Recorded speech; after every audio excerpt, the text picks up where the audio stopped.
Terpesona, aku terpesona memandang wajahmu.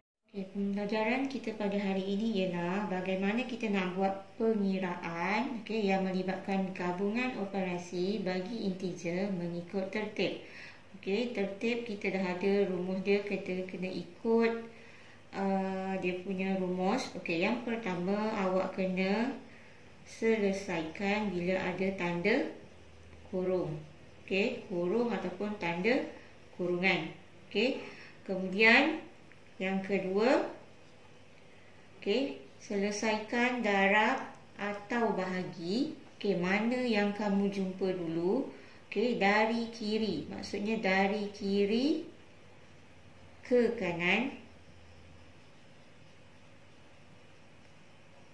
Dan akhir sekali, tambah atau tolak. Tambah atau tolak. Juga kamu lihat dari kiri ke kanan. Jadi kena ingat gabungan operasi. Kalau nampak tanda kurungan, awak kena selesaikan dulu yang ada kurungan.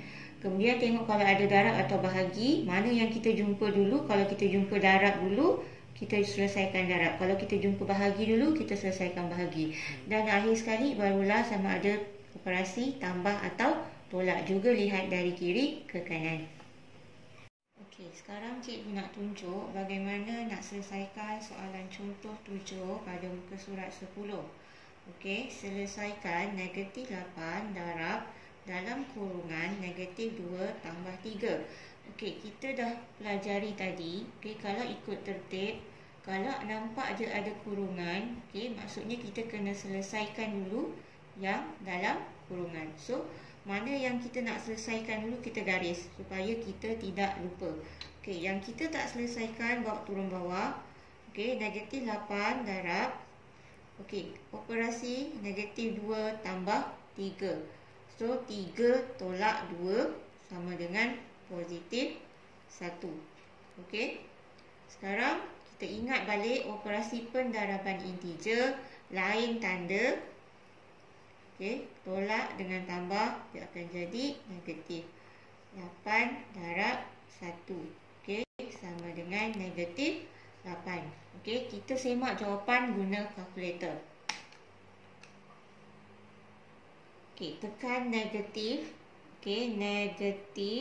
Negatif 8 darab.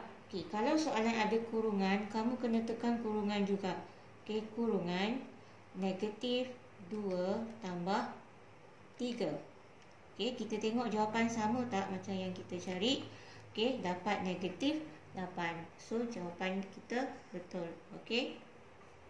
Sekarang kita selesaikan contoh 7B pada muka surat 10.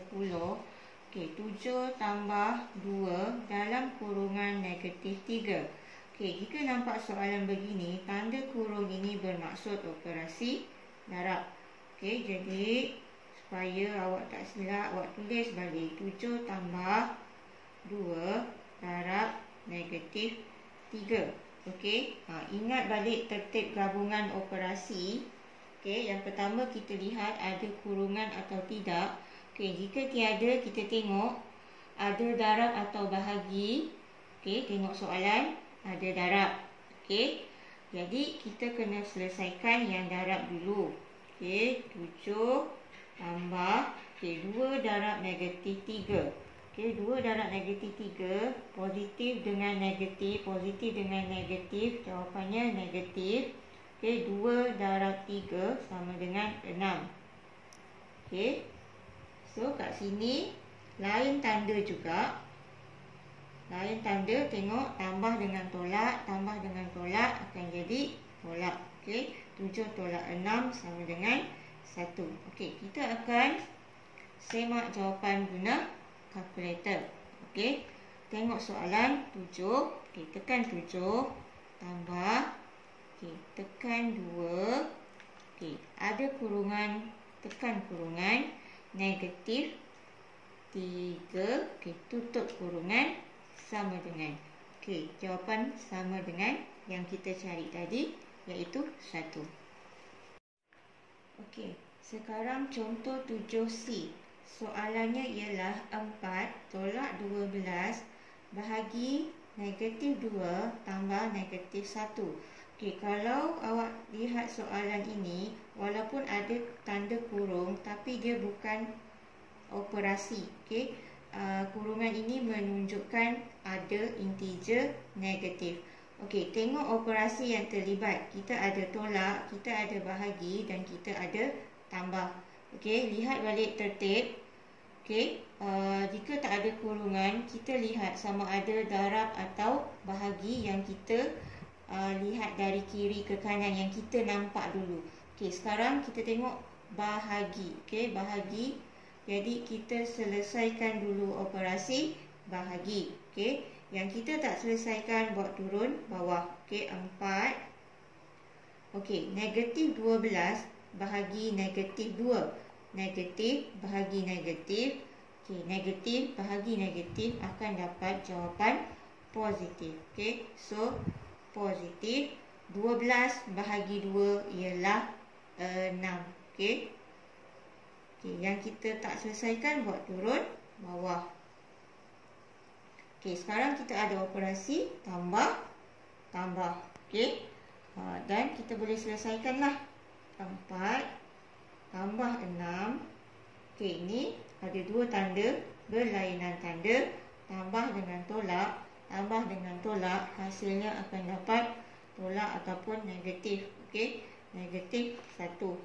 So, 4 tambah 6 sama dengan 10. Tolak 1 sama dengan 9. Okey, sekarang kita semak jawapan guna kalkulator.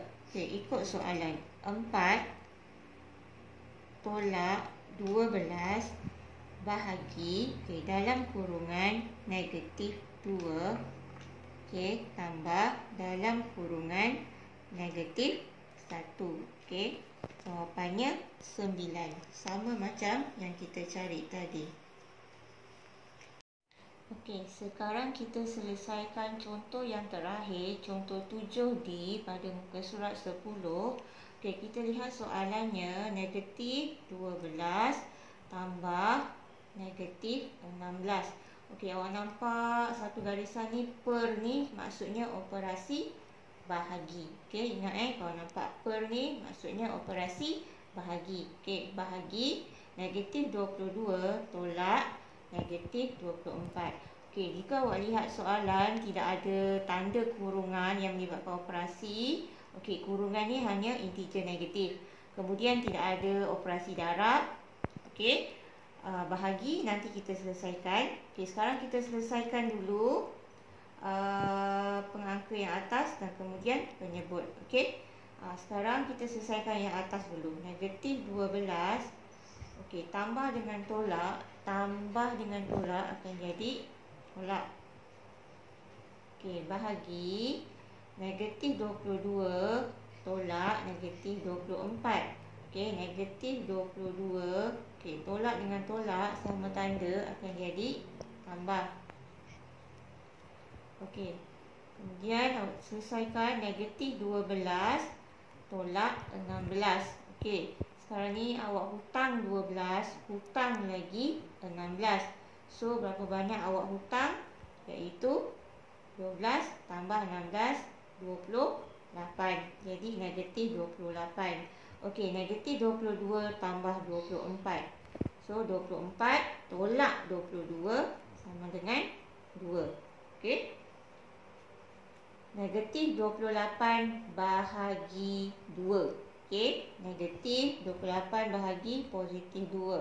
Negatif bagi positif, jawapannya negatif 28 bahagi 2 sama dengan 14. Okey, so jawapannya negatif 14. Okey, kita semak jawapan guna kalkulator. Mula-mula kita buat kurungan dulu. Okey, kemudian negatif, kurungan juga, negatif 12. Okey, tambah dalam kurungan negatif 16. Okey, tutup kurungan dan tutup lagi satu kurungan. Okey, bahagi. Kita buka kurungan untuk yang bawah. Negatif 22. Okey, tolak. Okey, kurungan negatif 24. Tutup kurungan. Okey, dapat jawapan negatif 14.